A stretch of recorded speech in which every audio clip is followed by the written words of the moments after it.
أكبر الله أكبر الله أكبر الله أكبر الله أكبر الله أكبر الله أكبر الله أكبر ولله الحمد. الحمد لله رب العالمين وبه نستعين على أمور الدنيا والدين. الصلاة والسلام على أشرف الأنبياء والمرسلين وعلى آله وصحبه أجمعين. وقال الله تعالى في الآية القرآن الكريم: أعوذ بالله من الشيطان الرجيم. يا أيها الذين آمنوا اتقوا الله حق تقاته ولا تموتن إلا وأنتم مسلمون. وقال أيضا: يا أيها الناس اعبدوا ربكم الذي خلقكم من نفس واحدة وخلق منها زوجها وبث منهما رجالا كثيرا ونساء واتقوا الله الذي تساءلون به والأرحام إن الله كان عليكم رقيبا. وقال النبي صلى الله عليه وسلم في الحديث: اتق الله حيثما كنت وأتبع السيئة الحسنة تمحوها وخالق الناس بخلق حسن. أما بعد. معاشر المسلمين وجملة الصالحين rahimani rahimakumullah. Alhamdulillah, kita bersyukur kepada Allah Subhanahu wa taala. Dengan izin Allah Subhanahu wa taala dan dengan semua karunia nikmat dari Allah Subhanahu wa taala, alhamdulillah, pada kesempatan pagi yang cerah ini kita sama-sama bisa hadir untuk memenuhi satu perintah Allah Subhanahu wa taala yang disunahkan oleh baginda Rasulullah Muhammad sallallahu alaihi wasallam kepada umatnya. Dan mudah-mudahan dari setiap amal ibadah yang kita laksanakan akan menjadi satu sarana amal kita yang akan menyelamatkan kita dari murka Allah Subhanahu wa taala dan dapat menjauhkan negeri kita ini dari para segala malapetaka dan juga musibah yang Allah kirimkan kepada kita karena tidak taatnya kita kepada Allah Subhanahu wa taala. Maka hadirnya kita pada pagi hari ini di tempat yang mulia ini untuk sama-sama membuktikan satu ketaatan kita kepada Allah Subhanahu wa taala. Alhamdulillah, setelah sekian lama, setelah selama sebulan kita menunaikan ibadah puasa Ramadan, dan mudah-mudahan apa yang menjadi harapan kita, apa yang menjadi impian kita semua bisa mendapatkan pahala di sisi Allah Subhanahu wa taala. Dan mudah-mudahan akhir daripada ibadah puasa Ramadan tersebut kita dapat mendapatkan indikator pencapaian daripada puasa itu sendiri merupakan ketakwaan di sisi Allah Subhanahu wa taala. Amin. Hadirin jamaah yang dirahmati Allah Subhanahu wa taala. Dan tak lupa pula salawat teriring salam tetap kita haturkan kepada baginda Nabi sallallahu alaihi wasallam. Karena dengan perjuangan beliau dan para sahabatnya, alhamdulillah, dan atas izin Allah Subhanahu wa taala dan dengan kalimat-kalimat yang agung, dengan suara-suara takbir yang melenting tinggi, sehingga dengan itu semua Allah Subhanahu wa taala berkenan untuk menegakkan agama Islam di muka bumi ini, sehingga alhamdulillah sampai pada hari ini kita semua mampu merasakan betapa nikmatnya adanya Islam. Hanya orang-orang yang tak beriman, hanya orang-orang yang tidak memiliki keyakinan di dalam jiwanya, yang tidak mau menginginkan satu perintah Allah Subhanahu wa taala ditegakkan di atas muka bumi ini. Hanya mereka yang benci terhadap Islam lah yang tidak mau agama ini terus jaya di atas muka bumi Allah Subhanahu wa taala. Maka oleh karenanya hadirin sekalian, perlunya kita senantiasa selalu tingkatkan kualitas iman dan takwa kita kepada Allah Subhanahu wa taala, dan mudah-mudahan iman dan takwa kita dapat diterima di sisi Allah Subhanahu wa taala. Hadirin jamaah salat Idul Fitri yang dirahmati Allah Subhanahu wa taala. Kemudian pada tempat yang berikut, alhamdulillah, kita juga bersyukur kepada Allah Subhanahu wa taala. Setelah kita melaksanakan ibadah puasa Ramadan, ada pun kewajiban yang kedua yang telah kita tunaikan di dalam satu bulan itu, yakni kita mengeluarkan zakat fitrah.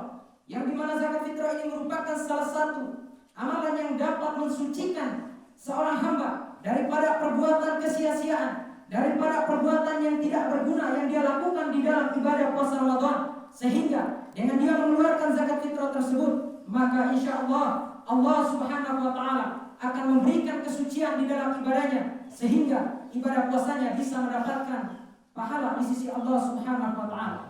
Hadirin yang dirahmati Allah Subhanahu wa taala. Kemudian pada tempat yang ketiga, saya menghimbau kepada hadirin sekalian, terutama kepada bapak-bapak sekalian dan juga kepada ibu-ibu sekalian dan umumnya untuk kita semua, bahwasanya sudahkah kita selama ini bertanggung jawab di dalam keluarga kita?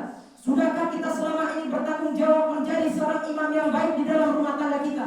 Bila belum kita laksanakan, belum kita tunaikan, dan belum kita lakukan, maka bersiap-siaplah kita semua, Anda dan kita semua, bersiap-siaplah untuk menjadi bahan bakar daripada api neraka Allah Subhanahu wa taala. Hadirin yang dirahmati Allah Subhanahu wa taala, hal ini berdasarkan firman Allah Subhanahu wa taala di dalam Quran surat At-Tahrim ayat ke-6. A'udzu billahi minasyaitonir rajim. Ya ayyuhalladzina amanu qu anfusakum wa ahlikum nara wa quduha an-nas wal hijara 'alayha al-malaikatu ghiladun shidad la ya'sunallaha ma amarahum wa yaf'aluna ma yu'marun. Hadirin yang dirahmati Allah Subhanahu wa taala, dalam penegasan ayat ini Allah Subhanahu wa taala memberitahukan kepada kita, mengabarkan kepada kita sejak 14 abad yang lalu sudah Allah kabarkan kepada kita bahwa terletak satu kewajiban yang sangat penting di dalam kepemimpinan seorang rumah tangga, bahwasanya wajib baginya untuk menjaga diri serta menjaga keluarga, istri dan anak-anaknya daripada siksaan api neraka. Karena hadirin sekalian, kata Allah Subhanahu wa taala, di dalam neraka telah Allah sediakan bahan bakarnya adalah manusia dan batu. Jika kita tidak mau beriman kepada Allah, jika kita tidak mau taat kepada Allah, dan sebagai seorang bapak di dalam rumah tangga tidak bertanggung jawab atas dirinya dan juga keluarganya, maka kita semua sudah bersedia untuk mendapatkan siksaan Allah Subhanahu wa taala, menjadi bahan bakar daripada api neraka. Nauzubillahi min dzalik, tsumma nauzubillahi min dzalik. Hadirin yang dirahmati Allah Subhanahu wa taala, di dalam ibadah puasa Ramadan yang telah kita lakukan, kata Nabi sallallahu alaihi wasallam, manakala di dalam ibadah puasa Ramadan itu, di dalam proses tata cara kita melaksanakannya, tidak dihadirkan niat yang ikhlas karena Allah Subhanahu wa taala, dan juga bila berakhirnya daripada bulan Ramadan yang suci ini kita tidak mampu mendapatkan ampunan dari Allah Subhanahu wa taala, maka mereka ini adalah manusia-manusia yang paling celaka, kata Rasulullah sallallahu alaihi wasallam. Sebagaimana Nabi sallallahu alaihi wasallam bersabda, "Bu'dun man adraka Ramadan falam yughfar lahu." Sungguh celaka orang yang mendapati Ramadan, namun berakhirnya Ramadan, pulangnya Ramadan dari hadapan dia, namun dia tidak mendapatkan ampunan dari Allah Subhanahu wa taala. Karena di antara daripada keutamaan bulan suci Ramadan itu terdapat ampunan bagi orang-orang yang senantiasa mengharapkan ampunan Allah Subhanahu wa taala. Hadirin yang dirahmati Allah Subhanahu wa taala.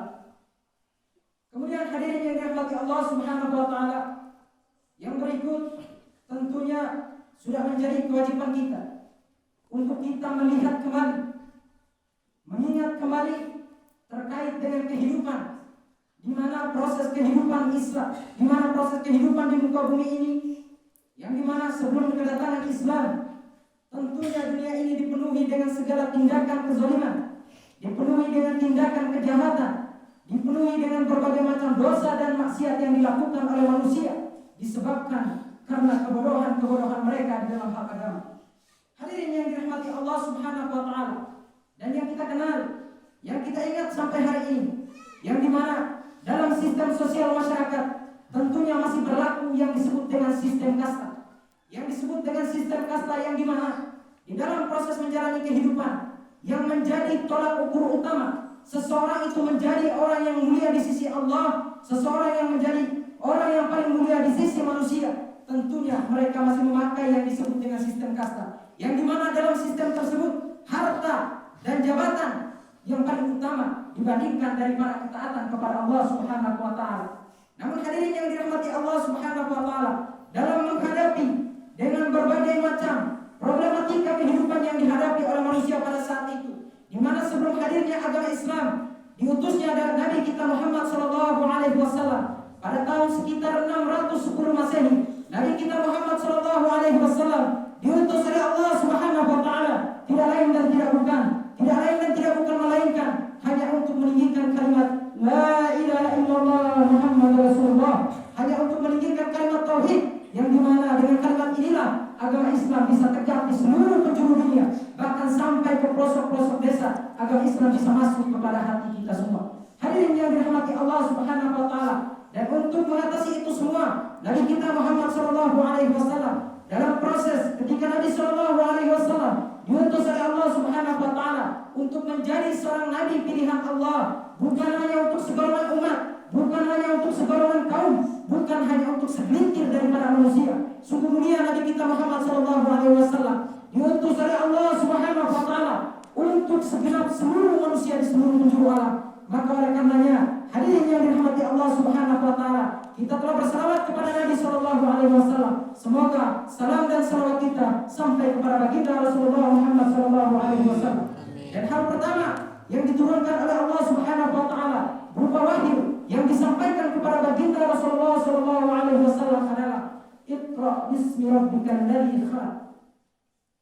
Hadirin yang dirahmati Allah Subhanahu wa taala, di dalam ayat ini kalau kita melihat Allah Subhanahu wa taala berfirman kepada Nabi kita Muhammad sallallahu alaihi wasallam terkait dengan kondisi umat yang begitu rusak, terkait dengan kondisi umat yang sudah jauh daripada ibadah kepada Allah, sehingga Allah Subhanahu wa taala menurunkan ayat kepada Nabi kita Muhammad sallallahu alaihi wasallam, Iqra bismi rabbikal ladzi khalaq. Bacalah dengan menyebut nama Tuhanmu yang telah menciptakan kamu. Artinya apa? Di sini mempunyai dua makna. Di sini mempunyai dua arti. Makna yang pertama, Allah memerintahkan kepada kita untuk senantiasa membaca Al-Quran serta mentadabburi segala makna yang ada di dalamnya. Kemudian arti yang kedua, Allah Subhanahu wa taala memerintahkan kepada baginda Rasulullah sallallahu alaihi wasallam untuk senantiasa selalu membaca terkait dengan kondisi-kondisi umat pada saat itu. Kondisi umat yang dimana telah rusak, jauh daripada peradaban Islam, jauh daripada moralitas akhlak yang mulia, yang dimana tidak ada lagi diutus melainkan untuk menyempurnakan akhlak daripada seluruh umat manusia. Hadirin yang dirahmati Allah Subhanahu wa taala, dan hal ini tidak terasa, semuanya telah hilang begitu saja, semuanya telah pergi begitu saja. Islam yang dahulu diperjuangkan oleh baginda Rasulullah sallallahu alaihi wasallam, namun semakin hari semakin kesini Islam itu semakin meluntur, Islam itu semakin pudar. Ini semua disebabkan karena kelalaian kita daripada mentaati Allah, karena kelalaian kita daripada mengingat Allah Subhanahu wa taala, dan juga ini semua disebabkan, kerusakan ini disebabkan karena daripada kaum muslimin itu sendiri, karena mereka jauh dari Allah, sehingga sangat mudah bagi musuh-musuh Allah untuk merusak agama Islam itu sendiri. Hadirin yang dirahmati Allah Subhanahu wa taala, lalu bagaimana cara agar kita mampu mengembalikan akhlak manusia itu menjadi akhlak yang mulia, agar kita mampu mengembalikan moralitas manusia yang telah rusak kepada akhlak yang mulia? Tentu hal pertama yang disampaikan oleh Allah Subhanahu wa taala, hal ini sesuai pesan Allah di dalam Al-Qur'an. Allah Subhanahu wa taala berfirman dalam Quran surat Al-Mujadilah dalam potongan ayatnya ayat ke-11, yarfa'illahu alladhina amanu minkum walladhina utul ilma darajat. Kata Allah Subhanahu wa taala, Allah akan mengangkat derajat orang-orang yang beriman. Yang pertama, Allah mengangkat derajat mereka yang beriman kepada Allah. Kemudian poin yang kedua, mengangkat derajat mereka orang-orang yang berilmu. Hadirin yang dirahmati Allah Subhanahu wa taala, maka oleh karenanya untuk kita mengembalikan daripada akhlak kita yang telah rusak, akhlak kita yang telah bobrok, maka hal yang harus kita lakukan yang pertama, kuatkan keimanan kita kepada Allah Subhanahu wa taala. Karena Nabi sallallahu alaihi wasallam dalam perjalanan proses mendakwahi kaumnya, dalam perjalanan proses mendakwahi umatnya, hal pertama yang Nabi sallallahu alaihi wasallam tanamkan di dalam hati-hati para sahabatnya adalah iman. Hadirin sekalian, maka oleh karenanya perlu kita pupuk keimanan kita, karena dengan iman insyaallah Allah Subhanahu wa taala akan mengangkat derajat daripada umat ini. Allah Subhanahu wa taala akan mengangkat derajat kemuliaan daripada agama ini. Maka oleh karenanya mari kita sama-sama kuatkan keimanan kita kepada Allah Subhanahu wa taala. Hadirin yang dirahmati Allah Subhanahu wa taala. Kemudian adapun hal-hal yang harus kita lakukan terkait dengan kebobrokan Islam yang hari ini banyak musuh-musuh Islam mereka berupaya untuk menghancurkan Islam itu sendiri. Namun yang menjadi pertanyaan besar kita, yang menjadi pertanyaan dalam pribadi kita masing-masing, siapakah yang kita salahkan? Siapakah yang kita salahkan? Apakah mereka yang berusaha merusak agama Islam? Apakah mereka yang berupaya ingin menghancurkan agama Islam? Tentu tidak, hadirin sekalian. Tidak bisa kita salahkan kepada siapa-siapa. Semua ini terjadi karena memang karena kelelahan kita sendiri. Semua ini terjadi karena kita telah tertidur lama, kita tidak bangun untuk bangkit membela agama Allah. Maka hal yang disampaikan oleh Nabi Shallallahu Alaihi Wasallam, nubuat yang disampaikan oleh Nabi Shallallahu Alaihi Wasallam dalam 14 abad yang lalu, tentu hari ini telah terbukti, tentu hari ini telah terjadi. Sebagaimana Nabi kita Muhammad Shallallahu Alaihi Wasallam bersabda, "Sayati ala ummati zamanun yafruna minal ulama wal fuqaha yabtaliyahum Allah bi thalathi bilayalin ulaha yarfa'ullah barakatuh min kasabihi." Kata Allah, kata Rasul Shallallahu Alaihi Wasallam, akan tiba suatu masa, akan datang suatu zaman kepada umatku yang dimana mereka jauh dari para ulama, jauh dari para kiai, jauh dari para ustaz, yang dimana mereka jauh, maka Allah Subhanahu Wa Taala akan kirimkan kepada mereka 3 malapetaka besar, 3 musibah besar Allah akan kirimkan kepada kita semua hadirin sekalian. Yang pertama, yarfa'ullah barakatuh min kasabihim. Allah akan cabut semua keberkahan dari setiap rezeki yang kita usahakan. Allah akan cabut semua keberkahan daripada setiap usaha-usaha yang kita lakukan. Maka untuk menghindari itu semua, agar kita tidak pernah merasa tidak cukup dengan nikmat Allah, agar kita selalu merasa cukup dengan nikmat Allah, maka hal pertama yang harus kita lakukan, dekati para ulama, dekati para kiai kita, ambil keberkahan daripada ilmu-ilmu mereka, ambil daripada keberkahan mereka. Dengan demikian, insya Allah keberkahan itu akan kembali Allah berikan kepada kita dan tidak akan Allah cabut untuk selamanya. Tapi dengan catatan, marilah kita dekati para kiai dan ulama-ulama kita untuk kita mengambil ilmu dan pelajaran dari mereka, sehingga dengan demikian kita akan mendapatkan kembali keberkahan-keberkahan yang telah Allah berikan kepada kita selama ini. Hadirin yang dirahmati Allah Subhanahu Wa Taala. Kemudian poin kedua, yusallituhullahu alaihim sultanan zaliman. Allah akan kirimkan kepada kita semua, kepada negeri ini, seorang pemimpin yang dimana mereka selalu menzalimi kepada rakyat-rakyatnya. Hadirin yang dirahmati Allah Subhanahu Wa Taala, tentunya ini semua tidak bisa kita salahkan kepada para penguasa, tidak bisa kita salahkan kepada para pemimpin negeri ini. Tapi hal ini harus kita kembalikan kepada diri kita pribadi, harus kita kembalikan ke dalam jiwa kita pribadi masing-masing. Apakah kita selama ini dekat dengan ulama? Apakah kita selama ini dekat dengan para kiai? Apakah kita selama ini dekat dengan para ustaz, para alim, yang dimana mereka selalu berjuang tegak untuk menegakkan agama Allah Subhanahu Wa Taala? Namun bila sebaliknya kita jauh daripada para alim ulama kita, maka tentunya Allah Subhanahu Wa Taala akan kirimkan kepada kita seorang pemimpin dan penguasa yang zalim. Hadirin yang dirahmati Allah Subhanahu Wa Taala. Kemudian poin yang ketiga, yang tidak kalah pentingnya, kata Nabi Shallallahu Alaihi Wasallam, bila kita jauh daripada para ulama, maka hal yang Allah Subhanahu Wa Taala kirimkan kepada kita adalah yakhruju minad dunya bighairi iman. Dia akan keluar pergi meninggalkan dunia, dia mati tanpa membawakan iman sedikit pun di dalam hatinya. Hadirin yang dirahmati Allah Subhanahu Wa Taala. Dan untuk mengembalikan kekuatan-kekuatan di dalam Islam, hadirin sekalian, hal pertama yang harus kita lakukan yaitu kekuatan keyakinan, kekuatan akidah. Dengan kekuatan iman inilah maka Allah Subhanahu Wa Taala akan memberi jaminan kepada kita, akan mengangkat kembali derajat daripada kaum ini, akan mengangkat kembali kemuliaan daripada agama kita, sehingga tidak ada satupun musuh-musuh Allah yang berupaya untuk menghancurkan agama ini. Mereka tidak akan mampu bila mana kita tanamkan kekuatan iman di dalam hati kita.